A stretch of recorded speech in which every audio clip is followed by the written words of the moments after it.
ಸ್ನೇಹಿತರೆ, ಬೆಂಗಳೂರಿನಲ್ಲಿ ಈಗೆಲ್ಲ ಸುಮಾರು 30 ವರ್ಷದಿಂದ ಜನ ಮತ್ತು ಎಲ್ಲ ತಜ್ಞರು ಮತ್ತು ಬೆಂಗಳೂರಿನ ಅನೇಕ ಸಾರ್ವಜನಿಕ ಸಂಘ ಸಂಸ್ಥೆಗಳು ಅವರೆಲ್ಲರದೂ ಬಹಳ ವರ್ಷಗಳಿಂದ ಒಂದು ಸಲಹೆ ಮತ್ತು ಅವರ ಬೇಸರ ಏನಿದೆ ಅಂದರೆ, ಈ ಬೆಂಗಳೂರಲ್ಲಿ ನಾನಾ ಸಂಸ್ಥೆಗಳು ಕೆಲಸ ಮಾಡ್ತವೆ. ಹಿಂದೆ BBMP ಇತ್ತು, BWSSB, BMTC, metro, KPTCL, BESCOM, K RIDE, ಹೀಗೆ. ಸೊ 6-8 ಬೇರೆ ಬೇರೆ ಸಂಸ್ಥೆಗಳು ಇಲ್ಲಿ ಕೆಲಸ ಮಾಡ್ತವೆ. ಆದರೆ ಒಬ್ಬರಿಂದ ಒಬ್ಬರಿಗೆ ಸಾಮ್ಯತೆನೇ ಇಲ್ಲ, ಕೋಆರ್ಡಿನೇಷನ್ನೇ ಇಲ್ಲ. ಕೆಲವು ಸಂದರ್ಭಗಳಲ್ಲಿ ತದ್ವಿರುದ್ಧ ದಿಕ್ಕಿನಲ್ಲಿ ಅವರು ಕೆಲಸ ಮಾಡ್ತಾರೆ. ಇದರ ಎಲ್ಲರ ದುಷ್ಪರಿಣಾಮ ನಾಗರಿಕರ ಜೀವನದ ಮೇಲೆ ಬೀಳುತ್ತೆ. ಒಂದು BBMP ಅವರು, GBN ಅವರು, ಕಾರ್ಪೊರೇಷನ್ ಅವರು ಒಂದು ರೋಡ್ ಹಾಕ್ತಾರೆ. ರೋಡ್ ಹಾಕಿ 4 ತಿಂಗಳಿಗೆ ಮತ್ತು ಬಂದು ಇಲ್ಲ OFC ಅವರು ಆಗಿದ್ದಾರೆ, ಇಲ್ಲ BWSSB ಆಗಿದ್ದಾರೆ, ಇಲ್ಲ ಬೆಸ್ಕಾಂನವರು ಆಗಿದ್ದಾರೆ, ಯಾರೋ ಒಬ್ರು ಆಗಿದ್ದಾರೆ.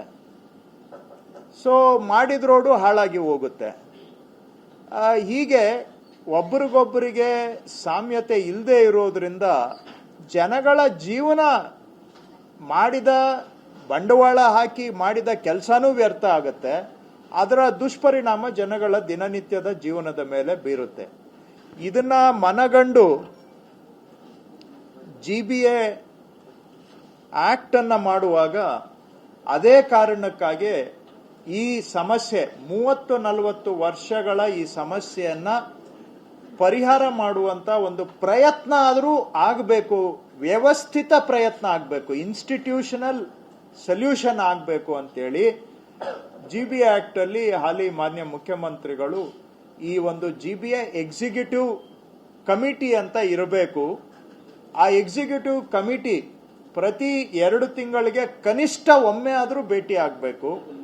ಇಲ್ಲಿ ಎಲ್ಲಾ ಸಂಸ್ಥೆಗಳವರು ಬಂದು ಕೂತ್ಕೊಂಡು ಅವರವ್ರದ್ದು ಏನು ಸಮಸ್ಯೆ ಇದೆ ಅನ್ನೋದು ಚರ್ಚೆ ಆಗಬೇಕು ಮತ್ತು ಅವ್ರದ್ದು ಏನೇನು ಕಾರ್ಯ ಯೋಜನೆಯನ್ನ ಕೈಗೆತ್ಕೊಂಡಿದ್ದಾರೆ, ಆಕ್ಷನ್ ಪ್ಲಾನ್ಗಳು ಹಾಕೊಂಡಿದ್ದಾರೆ, ಅದನ್ನ ಪ್ರತಿಯೊಬ್ಬರ ಜೊತೆಗೂ ಶೇರ್ ಮಾಡಬೇಕು. ಸೋ ದಟ್ ಪ್ಲಾನಿಂಗ್ ಮಾಡುವಾಗ ಏನೇ ಕೆಲಸ ಕಾರ್ಯ ಸೌಕರ್ಯ ಕೆಲಸ ಪ್ಲಾನ್ ಮಾಡುವಾಗ ಒಬ್ರಿಗೊಬ್ರು ಕೋಆರ್ಡಿನೇಷನ್ ಆಗಬೇಕು ಅನ್ನೋ ಕಾರಣದಿಂದ ಕಾನೂನಲ್ಲೇ ಈ ಎಕ್ಸಿಕ್ಯೂಟಿವ್ ಕಮಿಟಿಯನ್ನ ಸೆಟಪ್ ಮಾಡಬೇಕು ಅಂತ ಕಾನೂನಲ್ಲಿ ಸೇರಿಸಿದ್ದಾರೆ. ಮಾನ್ಯ ಮುಖ್ಯಮಂತ್ರಿಗಳು ಇದನ್ನ ಈ 30-40 ವರ್ಷದ ಸಮಸ್ಯೆ ಅನುಭವ ಇಟ್ಕೊಂಡು ಅದಕ್ಕೆ ಪರಿಹಾರ ಕೊಡಬೇಕು ಅಂತೇಳಿ ಇದನ್ನ ಮಾಡಿದ್ದಾರೆ. GBA ತಮಗೆ ಗೊತ್ತಿದ್ದ ಹಾಗೆ ಮಾನ್ಯ ಮುಖ್ಯಮಂತ್ರಿಗಳು ಅಧ್ಯಕ್ಷರು ಇರ್ತಾರೆ. ಆದರೆ ಕೆಲವು ಸಂದರ್ಭದಲ್ಲಿ ಕೆಲವು ವಿಷಯಗಳು ಅವರ ಗಮನಕ್ಕೂ ಹೋಗುತ್ತೆ. ಕೆಲವು ತೀರಾ ಅನಿವಾರ್ಯ ಇದ್ದಾಗ ಚೀಫ್ ಮಿನಿಸ್ಟರ್ ಅಧ್ಯಕ್ಷತೆಯಲ್ಲಿ GBA ಮೀಟಿಂಗ್ ಆದಾಗ ಅಲ್ಲೇ ಕೆಲವು ಇಶ್ಯೂಗಳು ನಾವು ಅದರಲ್ಲಿ ಎಲ್ಲ ಕೆಲವು ಶಾಸಕರು, ಮಂತ್ರಿಗಳು ಎಲ್ಲರೂ ಇರ್ತಾರೆ, ಸಂಸದರು ಇರ್ತಾರೆ, ಮೇಯರ್ಸ್ ಇರ್ತಾರೆ ಎಲ್ಲ. ಆದರೆ ಅದು ಒಂದು ಲೆವೆಲ್ ಅಲ್ಲಿ ಪಾಲಿಸಿ ಮೇಕಿಂಗ್ ಆಗುತ್ತೆ. ಆದರೆ ಕೆಲಸ ಎಕ್ಸಿಕ್ಯೂಟಿವ್ ಲೆವೆಲ್ ಅಲ್ಲಿ ಒಂದು GBA ಎಕ್ಸಿಕ್ಯೂಟಿವ್ ಕಮಿಟಿ ಅಂತ ಮಾಡಬೇಕು. ಇದು ಎಲ್ಲಾ ಡಿಪಾರ್ಟ್ಮೆಂಟ್ಗಳನ್ನ ಕೋಆರ್ಡಿನೇಷನ್ ಮಾಡಬೇಕು ಅಂತ ಹೇಳಿ ಈ GBA ಎಕ್ಸಿಕ್ಯೂಟಿವ್ ಕಮಿಟಿಯನ್ನ ಸೆಟಪ್ ಮಾಡಿದ್ದಾರೆ.